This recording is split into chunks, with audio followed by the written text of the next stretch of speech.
പിതാവിൻ്റെയും പുത്രൻ്റെയും പരിശുദ്ധാത്മാവിൻ്റെയും നാമത്തിൽ ആമേൻ. എൻ്റെ പ്രിയപ്പെട്ടവരെ, ഇന്ന് ഫെബ്രുവരി 8 ശനിയാഴ്ചയാണ്. മാതാവിൻ്റെ ദിവസം. എല്ലാവരെയും സ്നേഹവന്ദനം, ദൈവാനുഗ്രഹം നേരുന്നു.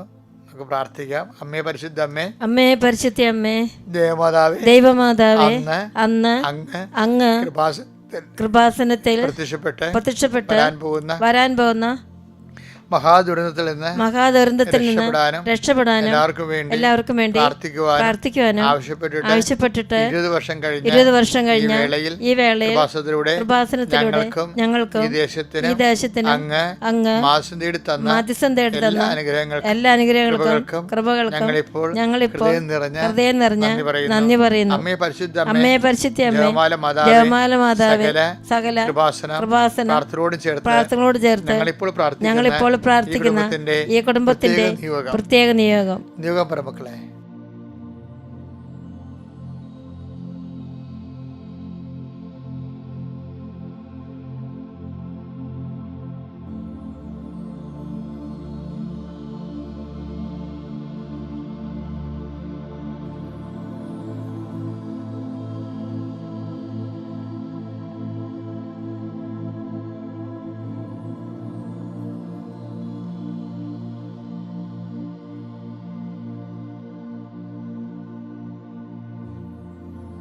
അമ്മയുടെ പ്രത്യക്ഷീകരണത്തിന്റെ വേളയിൽ ഞങ്ങൾക്ക് കനിയണമേ. വിശ്വാസ പ്രമാണം. സർവശക്തനായ പിതാവും ആകാശത്തിന്റെയും ഭൂമിയുടെയും സൃഷ്ടാവുമായ ദൈവത്തിൽ ഞാൻ വിശ്വസിക്കുന്നു. അവിടുത്തെ ഏകപുത്രനും ഞങ്ങളുടെ കർത്താവുമായ ഈശോ മിശിഹായിലും ഞാൻ വിശ്വസിക്കുന്നു. ഈ പുത്രൻ പരിശുദ്ധാത്മാവിനാൽ ഗർഭസ്ഥനായി കന്യകാമറിയത്തിൽ നിന്ന് പിറന്ന് പൊന്തിയോസ് പീലാത്തോസിന്റെ കാലത്ത് പീഡകൾ സഹിച്ച് കുരിശിൽ തറയ്ക്കപ്പെട്ട് മരിച്ച് അടക്കപ്പെട്ട് പാതാളങ്ങളിൽ ഇറങ്ങി മരിച്ചവരുടെ ഇടയിൽ നിന്ന് 3-ാം നാൾ ഉയർത്ത് സ്വർഗത്തിലേക്ക് എഴുന്നള്ളി സർവശക്തിയുള്ള പിതാവായ ദൈവത്തിന്റെ വലതുഭാഗത്തിരിക്കുന്നു. അവിടെ നിന്ന് ജീവിക്കുന്നവരെയും മരിച്ചവരെയും വിധിക്കുവാൻ വരുമെന്നും ഞാൻ വിശ്വസിക്കുന്നു. പരിശുദ്ധാത്മാവിലും ഞാൻ വിശ്വസിക്കുന്നു.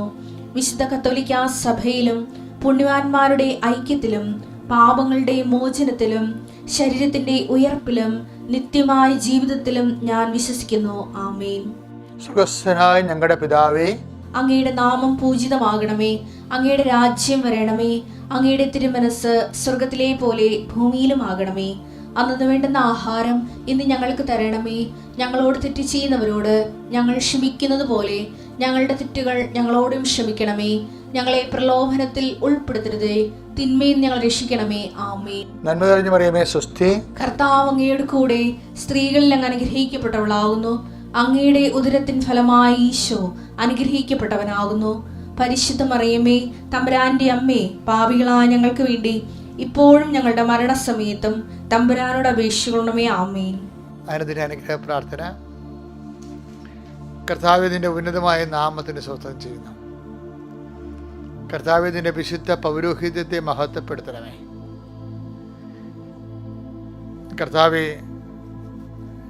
കർത്താവ് സഭയിലുള്ള സാന്നിധ്യം പ്രകടമാക്കണമേ.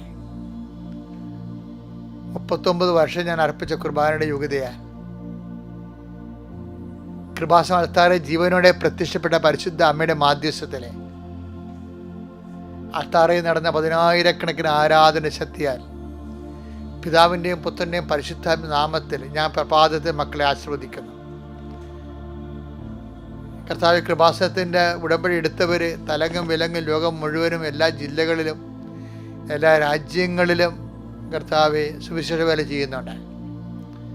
അവർ കർത്താവിനെ അറിയാത്തത് അറിയിക്കുന്നുണ്ട്. 18 ഭാഷകളിലെ പത്രങ്ങൾ 18 രാജ്യങ്ങളിൽ കൊടുക്കുന്നുണ്ട്. അവിടെ സുവിശേഷ വേലകളോട് ചേർത്ത് വെച്ചുകൊണ്ട് അടിയൻ പ്രാർത്ഥിക്കുന്നു. എല്ലാ ധ്യാന കൃപാസനം ലോകം മുഴുവൻ നടന്നുകൊണ്ടിരിക്കുന്ന ധ്യാനങ്ങൾക്കെല്ലാം വേണ്ടി പ്രേക്ഷിത പ്രവർത്തനം ചെയ്യുന്ന ആയിരക്കണക്കിന് മനുഷ്യരുണ്ട്. അവിടെയെല്ലാം പ്രാർത്ഥനയും സൽപ്രവർത്തികളും ചേർത്ത് വെച്ചുകൊണ്ട് പ്രാർത്ഥിക്കുന്നു.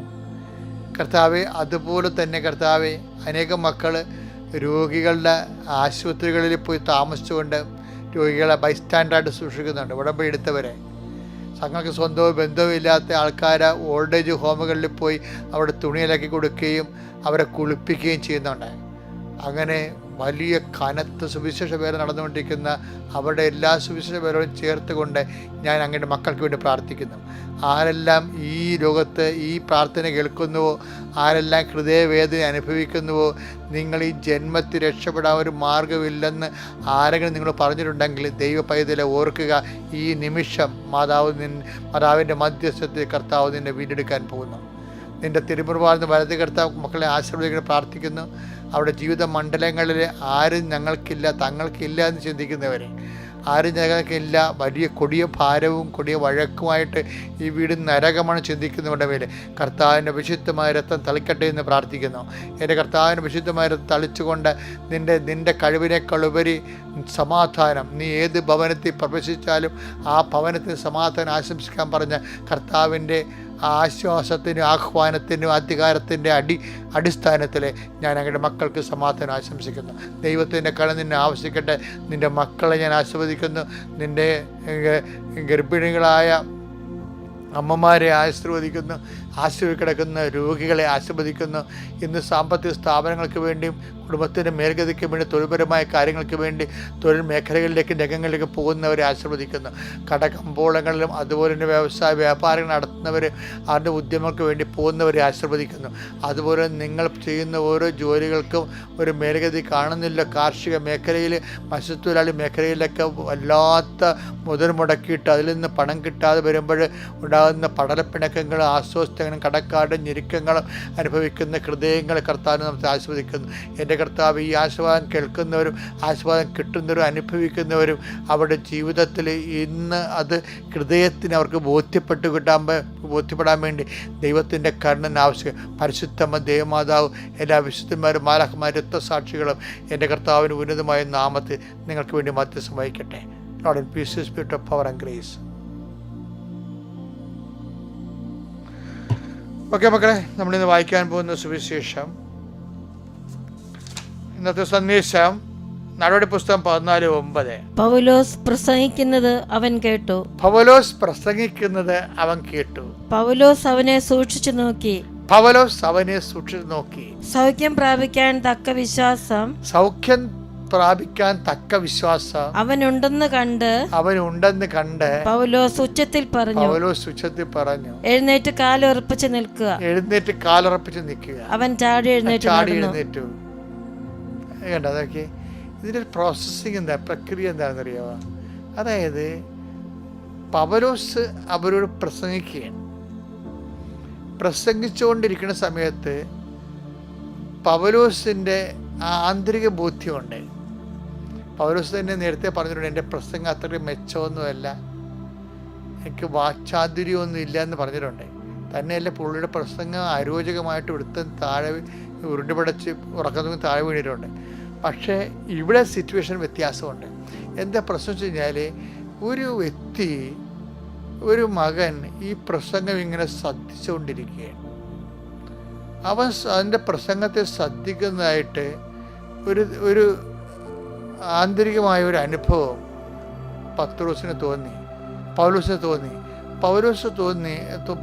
തോന്നി വെച്ചാൽ ഒന്നുകൂടെ വായിച്ചത്, പൗലോസ് പ്രസംഗിക്കുന്നത് അവൻ കേട്ടു. പൗലോസ് അവനെ സൂക്ഷിച്ചു നോക്കി. സൗഖ്യം പ്രാപിക്കാൻ തക്ക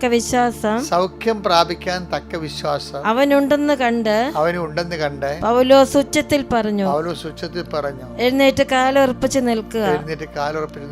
അവൻ ചാടി എഴുന്നേറ്റ് നടന്നു. എന്താ പ്രശ്നം വെച്ചാൽ, ഒരു മുടന്തനെ സുഖപ്പെടുത്തണം. പക്ഷെ അതിൻ്റെ പ്രോസസ്സിങ് നോക്കണം.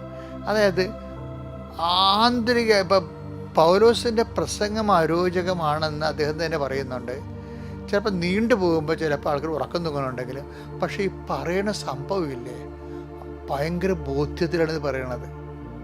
പ്രസംഗത്തിനെ നമ്മൾ പാട്ടൊക്കെ പാടിയും അതുപോലെ തന്നെ ഇക്കിളിയുള്ള കഥകളൊക്കെ ഇട്ട് ആൾക്കാരെ ഇക്കിളി ഇട്ട് ചിരിപ്പിച്ചും ഈ അഭ്യാസമൊന്നും സുവിശേഷത്തിന് ആവശ്യമില്ല. സുവിശേഷത്തിന് ആവശ്യമുള്ളത് ശ്രോതാക്കളല്ലേ പിടിച്ചിരുത്തേണ്ടത്. ശ്രോതാക്കളെ ഹൃദയത്തിൽ ദൈവത്തെ പിടിച്ചിരുത്തണം. എല്ലാവരും പറഞ്ഞ് ശ്രോതാക്കളെ പിടിച്ചിരിക്കാനുള്ള മെക്കാനിസം എന്താണ്, ടാക്ടിക്സ് എന്താണ്? അതല്ല സുവിശേഷത്തിന് വേണ്ടത്. സുവിശേഷത്തിന് വേണ്ടത് ശ്രോതാക്കളുടെ ഹൃദയത്തിലേക്ക് ദൈവത്തെ പിടിച്ചിരുത്തണം. അതിന് ആന്തരികമായ ബോധ്യം വേണം. ഈ മനുഷ്യന് ആന്തരികമായ ബോധ്യമുണ്ട്. അപ്പോൾ ഒരു മനുഷ്യൻ ഈ ഒരു മുടന്തൻ ഇയാളിങ്ങനെ നോക്കിക്കൊണ്ടിരിക്കുകയാണ്. ഈ നോക്കിക്കൊണ്ടിരിക്കുന്നതിൻ്റെ ഇടയിൽ പൗലോസ് അയാളെ ശ്രദ്ധിച്ചു. എന്താ കാര്യം? അയാൾക്ക് വിശ്വാസം ഉണ്ടാകാൻ തുടങ്ങിയിരിക്കുന്നു. ബോധ്യം ഉണ്ടാ, വിശ്വാസം ഉണ്ടായിട്ട് എന്ത് സംഭവിച്ചത്? വിശ്വാസം ഉണ്ടാകുമ്പോൾ പൗലോസിന് മനസ്സിലായി ഇവൻ സൗഖ്യം പ്രാപിക്കാൻ തക്ക വിശ്വാസം ഇവനുണ്ട്. എന്താ കാര്യം? വിശ്വാസം കേൾവിയിൽ നിന്ന് വരുന്നതാണ്. 10:17 വായിച്ച് 10:17 റോമ. ആകയാൽ വിശ്വാസം കേൾവിയിൽ നിന്നും, വിശ്വാസം അയാൾക്ക് ആ ഉടനെ വിശ്വാസം കിട്ടുന്ന വിശ്വാസം കേൾവിയിൽ നിന്ന്, കേൾവി ക്രിസ്തുവിനെ പറ്റിയുള്ള അതാണ് സാധനം. എന്താണ് കേൾവി? ക്രിസ്തുവിനെ കുറിച്ചുള്ള പ്രസംഗത്തിൽ നിന്നുമാണ്. ക്രിസ്തുവിനെ കുറിച്ച് പ്രസംഗിക്കണം, അല്ല രാഷ്ട്രീയം പറഞ്ഞൊരു കാര്യമില്ല. അപ്പൊ ഞാൻ പറഞ്ഞു വരുന്നതിന്റെ കാരണം വെച്ച് കഴിഞ്ഞാല് വിശ്വാസം കേൾവിയിൽ നിന്നാണ്. അല്ലേ? 10:17 അതാണ് ആ പടത്തിന് സംഭവിക്കുന്നത്. പൗലോസ് ബോധ്യത്തോടെ പ്രസംഗിക്കുന്ന കാരണം അവന് വിശ്വാസം കേൾവിയിൽ നിന്ന് കിട്ടുകയാണ്. കേൾവി എന്തിനെക്കുറിച്ചാണ്? കേൾവി യേശുക്രിസ്തുവിനെ കുറിച്ചുള്ള പ്രസംഗങ്ങൾ അറിവിൽ നിന്നാണ്. യേശുക്രിസ്തുവിനെ കുറിച്ച് പ്രസംഗിക്കാൻ അറിയണം. അതിന് പല സമയങ്ങളിലും ക്രിസ്തുവിൻ്റെ കൂടെ ഇരിക്കേണ്ടി വരും നമ്മൾ. അല്ലാതെ വല്ലവരും എഴുതി വെച്ചിരിക്കുന്ന പ്രസംഗം വായിച്ചാൽ കാര്യം നടക്കത്തില്ല. ക്രിസ്തുവിനെക്കുറിച്ച് ആന്തരികമായ ബോധ്യം കിട്ടിക്കഴിയുമ്പോൾ സ്വാഭാവികമായി നമ്മൾ സംസാരിക്കുന്നവർക്ക് വിശ്വാസം ഉണ്ടാകും. വിശ്വാസം കേൾവിയുന്ന കാര്യം. പ്രസംഗം പ്രധാനപ്പെട്ട കാര്യം തന്നെയാണ്. കാര്യം അതറിയണമെങ്കിലേ 10:14 വായിച്ച് റോമ 10:14. എന്നാൽ തങ്ങൾ വിശ്വസിച്ചിട്ടില്ലാത്ത ഒരുവനെ റോമ 10:14 എന്താ പറയണേ? എന്നാൽ തങ്ങൾ വിശ്വസിച്ചില്ലാത്ത ഒരുവനെ അവർ എങ്ങനെ വിളിച്ചപേക്ഷിക്കും? അതായത് വിശ്വാസത്തിൽ നിന്നാണ്. വിശ്വാസം കേൾവി എന്നാണ് പറയണത്. കേൾവി എന്താണ്? കേൾവി യേശുക്രിസ്തുവിനെ കുറിച്ച് അറിവായിരിക്കണം. അറിവ് എവിടെ നിന്ന് വരണം? പ്രസംഗത്തിൽ നിന്ന്. പറഞ്ഞ അടുത്ത എന്നാൽ പറഞ്ഞു വായിച്ചോളൂ. ഒരിക്കലും കേട്ടിട്ടില്ലാത്തവനെ എങ്ങനെ വിശ്വസിക്കും? പ്രസംഗകനില്ലാതെ എങ്ങനെ കേൾക്കും? ആ പ്രസംഗം എന്ന് പറയുന്നത് നമുക്ക് ഈ സുവിശേഷ പ്രസംഗത്തിൻ്റെ പ്രത്യേകത വെച്ച് കഴിഞ്ഞാൽ ആ പ്രസംഗങ്ങളെ അടയാളങ്ങൾ കൊണ്ട് സ്ഥിരീകരിക്കും ദൈവം. അവരുടെ അതല്ലേ മാർക്കോസിന്റെ പുസ്തകം വായിച്ചേ 16:20. അവർ എല്ലായിടത്തും പോയി പ്രസംഗിച്ചു. അതായത് അവർ എല്ലായിടത്തും പോയി പ്രസംഗിച്ചു. കർത്താവ് അവരോടുകൂടി പ്രവർത്തിക്കുകയും എന്താ കർത്താവ് അവരോടുകൂടി പ്രവർത്തിക്കുകയും അടയാളങ്ങൾ കൊണ്ട് വചനം സ്ഥിരീകരിക്കുകയും ചെയ്തിരുന്നു. അടയാളം കൊണ്ട് വചനം സ്ഥിരീകരിക്കുകയും ചെയ്തിരുന്നു. അതായത് പ്രസംഗികനെ ബോധ്യത്തോടെ പ്രസംഗിച്ചു കഴിഞ്ഞാൽ പൗലോസ് കണ്ടല്ലേ, പൗലോസ് പ്രസംഗിച്ചപ്പോൾ എന്ത് സംഭവിച്ചത്? ആ മുടന്തിന് വിശ്വാസം ജനിച്ചു. പിന്നെ എന്ത് സംഭവിക്കണത്? പിന്നെ പൗലോസിന്റെ വചനങ്ങളെ കർത്താവ് അടയാളം കൊണ്ട് സ്ഥിരീകരിക്കുന്നുണ്ട്. അപ്പം അടയാളം സഭയിൽ നഷ്ടപ്പെട്ട് കഴിഞ്ഞാൽ പിന്നീട് താത്വിക പ്രബോധനമായി പോകും. വരേണ്ട കുറച്ച് പ്രസ്താവനകളുടെ സമാഹാരമായി പോകും. പക്ഷെ പ്രസംഗിക്കുമ്പോൾ സഭയിൽ അടയാളം ഉണ്ടായിരിക്കും. എന്താ കാര്യം? അത് കർത്താവ് സ്ഥിരീകരിക്കുന്നതാണ്. അപ്പം കർത്താവ് അടയാളം അപ്പം ചിലർക്ക് വചനം പ്രയോജനപ്പെടും, ചിലർക്ക് പ്രയോജനപ്പെടുത്തില്ല. ഇപ്പം പൗലോസിൻ്റെ മുടന്തിന് അതിനെ സുഖം പ്രാപിക്കാൻ തക്ക വിശ്വാസം അവന് ഉണ്ടായി. അപ്പം ചിലർക്ക് വിശ്വാസം ഉണ്ടാകും, പക്ഷെ സുഖം പ്രാപിക്കാൻ തക്ക വിശ്വാസം ഉണ്ടാകത്തില്ല. അതുകൊണ്ടാണ് ഹെബ്രായർ പറഞ്ഞത്. ഹെബ്രായർ 4:2 വായിച്ചേ. അവർക്കെന്നതുപോലെ തന്നെയാണ് നമുക്കും സുവിശേഷം ലഭിച്ചത്. അവർക്കെന്നതുപോലെയാണ് നമുക്കും സുവിശേഷം ലഭിച്ചത്. എന്നാൽ അവർ കേട്ട വചനം അവർക്ക് പ്രയോജനപ്പെട്ടില്ല. കാരണം അവർ അത് വിശ്വസിച്ചില്ല. ഇപ്പം ഇത് ഭയങ്കര രസമല്ലേ? പക്ഷേ ഇവിടെ റോമയിൽ നമ്മൾ ആക്ച്വലി നമ്മൾ വായിക്കണത് എന്താ? 14:9 ഒരു മുടന്തൻ അത് കേട്ടു, അവനത് പ്രയോജനപ്പെട്ടു, അവന് സുഖം പ്രാപിക്കാൻ തക്ക വിശ്വാസം ഉണ്ടെന്ന് കണ്ടിട്ട് പറഞ്ഞു, നീ എഴുന്നേറ്റ് കാലം ഉറച്ചു നിൽക്കാൻ പറഞ്ഞു. അവൻ നടന്നു തുടങ്ങിയെന്ന്. 10 ഇരട്ടി അവർ ചെയ്ത്. അതായത് ഇന്നും ഇതെല്ലാം സാധ്യമാണ്. എന്താ കാര്യം? നമ്മൾ ക്രിസ്തുവിനെയാണ് പ്രസംഗിക്കുന്നതെങ്കിൽ ക്രിസ്തുവിനെ പ്രസംഗിക്കുന്നത് വിടുതലിന് വേണ്ടിയാണ്. കാര്യം നമുക്ക് കൃപ ആർജിക്കാനും അതേസമയം തന്നെ മറ്റുള്ളവർക്ക് അവർ കൃപയിൽ വളർത്താനും വേണ്ടി ഉള്ള സുവിശേഷ മുന്നേറ്റങ്ങൾക്ക് എപ്പോഴും അടയാളം ഉണ്ടാകും. അല്ല അതൊരു കാലഘട്ടത്തിൽ ഉണ്ടായതാണ്. നമ്മുടെ നിവർത്തികേട് കൊണ്ട് വേറെ ഒരു തരികിട പ്രസ്താവന ഇറക്കി വെക്കേണ്ട കാര്യമില്ല. എന്ന് വെച്ച് കഴിഞ്ഞാൽ ചിലർ പറയും അതൊക്കെ ഓരോ കാലഘട്ടത്തിലേ ഉള്ളൂ. അത് കഴിയുമ്പോൾ ഇത് കട്ട് ചെയ്തേ ഇത്രയും വേണ്ടേ. അതായത് അടയാളങ്ങൾ എല്ലാ കാലങ്ങളിലും ഉണ്ടാകും. ആ പ്രബോധനം ക്രിസ്തുവിനെ കുറിച്ചാണെങ്കിലും ആത്മരക്ഷാർത്ഥമാണെങ്കിൽ അത് ആന്തരിക ബോധ്യത്തിലാണെങ്കിൽ, അല്ലാതെ വിജ്ഞാന പാഠവങ്ങൾ നമ്മുടെ വിജ്ഞാനം ആഘോഷിക്കാൻ വേണ്ടി ആകരുത്. മറിച്ച് ഈ ആത്മാവ് വീണ്ടെടുക്കപ്പെടണം, ക്രിസ്തുവിനെ അറിയണം. അവന് വേണ്ടി കൂടിയാണ് ക്രിസ്തു ക്രൂശിക്കപ്പെട്ടത്. ക്രിസ്തു ക്രൂശിൽ മരിച്ച് അവസാനം വരെ രക്തം ചിന്തി മരിച്ചിരിക്കുന്നത് ഇവന് വേണ്ടി കൂടിയാണ്. ഞാൻ ക്രിസ്തുവിനെ സ്നേഹിക്കുമ്പോൾ ക്രിസ്തുവിനെ അറിയാത്ത ഒരാൾ എൻ്റെ മുമ്പിൽ ഉണ്ടാവാൻ പാടില്ല എന്നുള്ള ആന്തരികമായ ആത്മതാവും ആത്മഭാരത്തിലാണ് ശരിക്കും പൗലോസ് പ്രസംഗിക്കുന്നത്. നമ്മളും ഇതുപോലെ സുവിശേഷ കൈമാറ്റം നടത്താൻ വേണ്ടി ആഗ്രഹിച്ചു കഴിയുമ്പോൾ നമ്മൾ പിന്നെ ചെയ്യണ ദൈവമായിരിക്കും നമ്മളിലൂടെ പ്രവർത്തിക്കുന്നത്. വലിയ സുവിശേഷ സാക്ഷികളായി ജീവിക്കാൻ നോക്കണം മക്കളെ. പ്രൈസറാണ്. അത്യപൂർവ ദൈവാനുഭവങ്ങൾ ഇനി നിങ്ങൾക്കും സ്വന്തം. ഈ യൂട്യൂബ് ചാനൽ ഇതുവരെ സബ്സ്ക്രൈബ് ചെയ്തിട്ടില്ലെങ്കിൽ ഇപ്പോൾ തന്നെ സബ്സ്ക്രൈബ് ചെയ്യുക.